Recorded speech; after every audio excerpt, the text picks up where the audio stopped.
Good morning. Thank you, Your Honors. It is my privilege to appear today as legal representative for Sharqawi El-Hajj and Guled Hassan Duran. Mr. El-Hajj and Mr. Duran are currently detained at the U.S. Naval Detention Center at Guantanamo Bay, where they have been held without charge since August 2004 and September 2006, respectively, after being detained by or at the direction of the United States on the territory of a number of ICC member states, including Afghanistan. Because of their ongoing detention at Guantanamo, the victims have not been able to assist in the preparation of these submissions to the court. As you have noted, the three legal teams under LRV2 will be equally splitting the time to address questions in Group A and B. In the limited time available to me this morning, I will set out a frame through which victims' arguments on standing and jurisdiction, as well as tomorrow's arguments on the merits, must be understood. My focus is limited to the third dimension of the requested investigation in the situation of Afghanistan, namely the investigation of U.S. actors for torture and related crimes. Like the other legal representatives in today's appeal, I submitted victims' representation forms for both men in January 2018, which I supplemented with a 55-page factual and legal analysis that was transmitted to the pretrial chamber. That's ICC 02-17-38, Annex 1.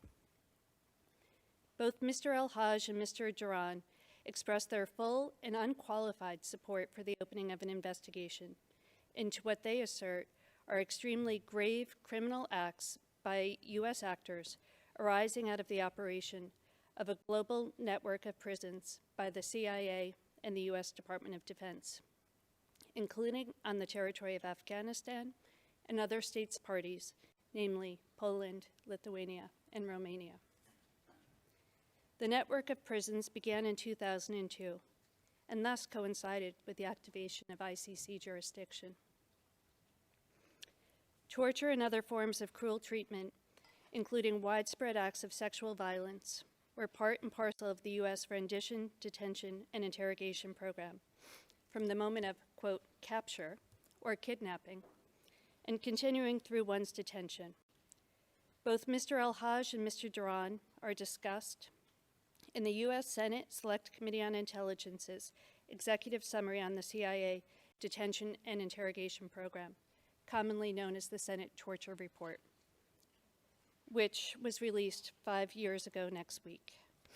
The harms they suffered and continue to suffer are not, however, unique to them. They are a result of a planned and organized policy that caused widespread and systematic harms to many other individuals secretly transported around the globe, often through member states, airports, and airspace, for detention without charge by the DoD and the CIA. Afghanistan, with both DoD and CIA detention centers on its territory, was the epicenter of the U.S. torture program. I detailed for the pretrial chamber why these acts warrant a full-fledged investigation into war crimes and crimes against humanity by senior U.S. officials. As the pretrial chamber correctly found, under 3 successive administrations, the United States has been wholly unwilling to properly investigate, let alone prosecute, those U.S. senior officials who ordered, authorized, and furthered the torture program. Unless there be confusion, it is indeed those who bear the greatest responsibility for the torture program, the U.S. civilian and military leadership, as well as CIA contractors, who the ICC should investigate, not the foot soldiers nor the many facilitators, regardless of how integral their criminal contributions might have been.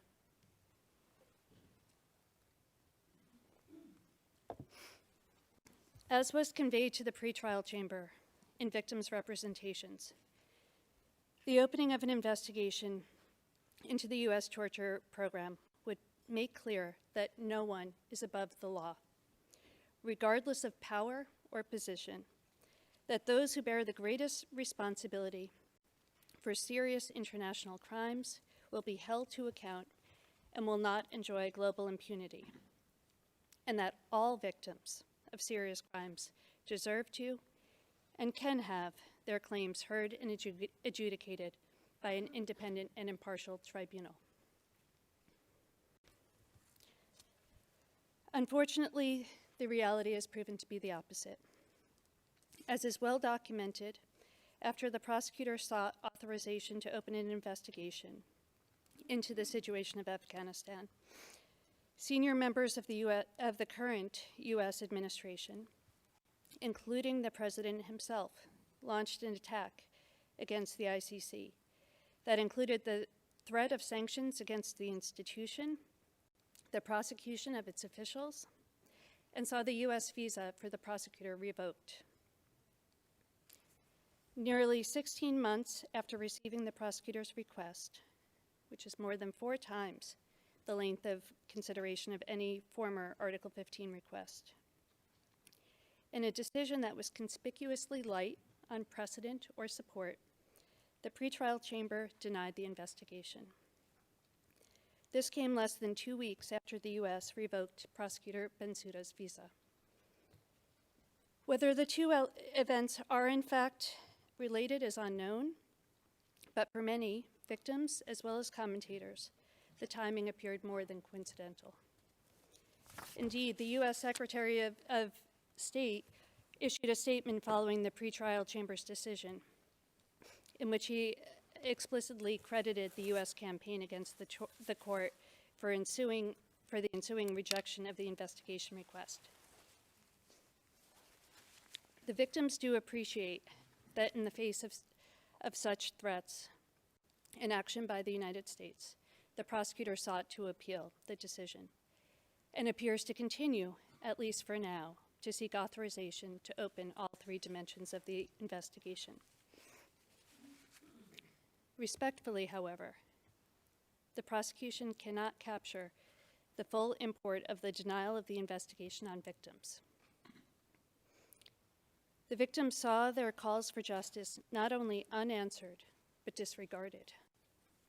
As will be addressed tomorrow, victims' submissions on the scope of the investigation, as well as their unqualified support for the investigation, were wholly ignored in the pretrial chamber's final assessment. Fundamental errors of law regarding the nexus required to an armed conflict by the pretrial chamber appear to have written my clients out of any investigation. With growing despair over his indefinite detention and little prospect for accountability and redress, Mr. El-Hajj tried to commit suicide in August. In recent weeks, it has been reported that the current U.S. president, who promised during his campaign to, quote, bring back a hell of a lot worse than waterboarding, selected the current head of the CIA, Gina Haspel, not despite her history of running a CIA black site where individuals were tortured, but because of this experience. War criminals have been pardoned against the advice of military leadership. Reoccurrence is the price paid for impunity. And impunity for those deemed too powerful to prosecute sends a message to leaders, dictators, would-be genocidaires everywhere that they too can get away with it. Finally, a few brief remarks on standing and jurisdiction on behalf of Mr. El-Hajj and Mr. Duran before Ms. Hurst and Ms. Reich address these issues in more detail. With regard to standing, victims El-Hajj and Duran submit that their standing to appeal stems from the exercise of their unqualified and statutorily recognized procedural and substantive rights granted to them in Article 15 proceedings. The pretrial's failure to engage at all with the substance of their representations, including in regards to interests of justice, and the direct negative impact on their fundamental rights and interests resulting from the denial of the authorization. They endorse the 3 factors put forward by the Afghan victims, which, at a minimum, posit that victims who made representations are entitled to appeal a decision pursuant to Article 15.4 when that authorization has been denied. With regard to jurisdiction, victims El-Hajj and Duran fully endorse the conclusion that will be elaborated upon by Ms. Reich. The decision is one with regard to jurisdiction under 82(1)(a) because it divests the prosecution of the power to exercise investigative jurisdiction as set forth in Articles 15 and 53 of the statute, and both because the specific errors regarding the scope and nexus, and because the disposition, the ruling, the denial of the prosecutor's request to investigate places conduct which squarely falls within the temporal, territorial, and subject matter jurisdiction of the ICC as set forth in the Rome Statute beyond the reach of the court. Thank you. Counsel, the time is 10 minutes is up. Of course, it's up But to thank you. you, and I stand ready to address questions later today. Thanks.